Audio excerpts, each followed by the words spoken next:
భార్యాభర్తలు పోట్లాడుకొని రోజంతా మాట్లాడుకోలేదు. మరునాడు ఉదయం భార్య భర్త దగ్గరికి వచ్చి ఇలా చెప్పింది. భార్య: ఏమండి, మనం ఇలా చిన్న పిల్లల్లా ప్రవర్తించడం బాగోలేదు. ఇకపై ఎప్పుడైనా గొడవ పడితే ఇద్దరం తలో కొంత తగ్గుదాం, సరేనా? భర్త: మంచి ఆలోచన. సరే, ఇంతకీ ఎలా చేద్దామో చెప్పు.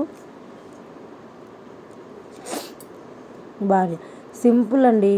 గొడవ తర్వాత మీరు కొంచెం తగ్గి నా దగ్గరకు వచ్చి సారీ చెప్పండి. నేను కొంచెం తగ్గి క్షమించేస్తాను.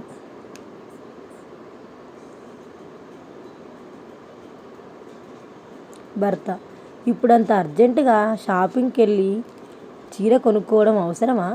భార్య: మీకు తెలియదు, ఊరుకోండి. ఎదురింట్లో పేరంటానికి వెళ్తే జాకెట్ ముక్క పెట్టారు, దానికి మ్యాచింగ్ చీర కొనకపోతే ఎలా?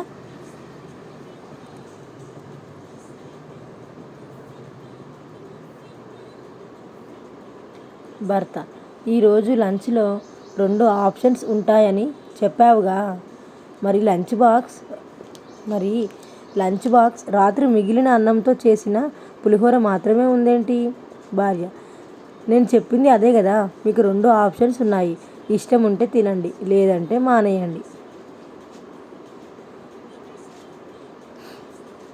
శరత్: ఏరా భరత్, ఎప్పుడు ఆఫీస్కి ఎర్లీగా వస్తావు? ఇంట్లో పనేమి చెయ్యవా? భరత్: చెయ్యనురా. శరత్: నీ భార్య ఎంత మంచిదిరా.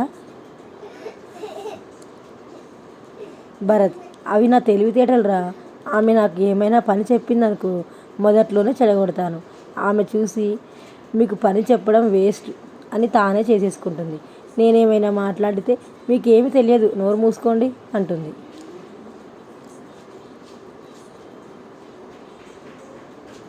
సో మనకి మాట్లాడే పనుల ఇబ్బందులు లేవన్నమాట.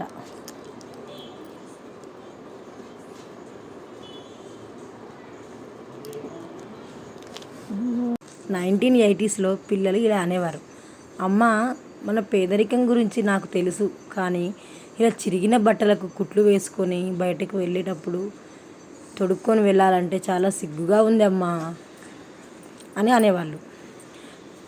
2020sలో: ఏంటి మమ్మీ, ఒక్క చిరుగు కూడా లేని ఇలాంటి బట్టలు వేసుకొని బయటకు వెళ్ళాలంటే చాలా ఇన్సల్ట్గా ఉంది మమ్మీ. ఆ బాధ ఎంత ఘోరంగా ఉంటుందో మీకు ఎంత చెప్పినా అర్థం కావట్లేదు.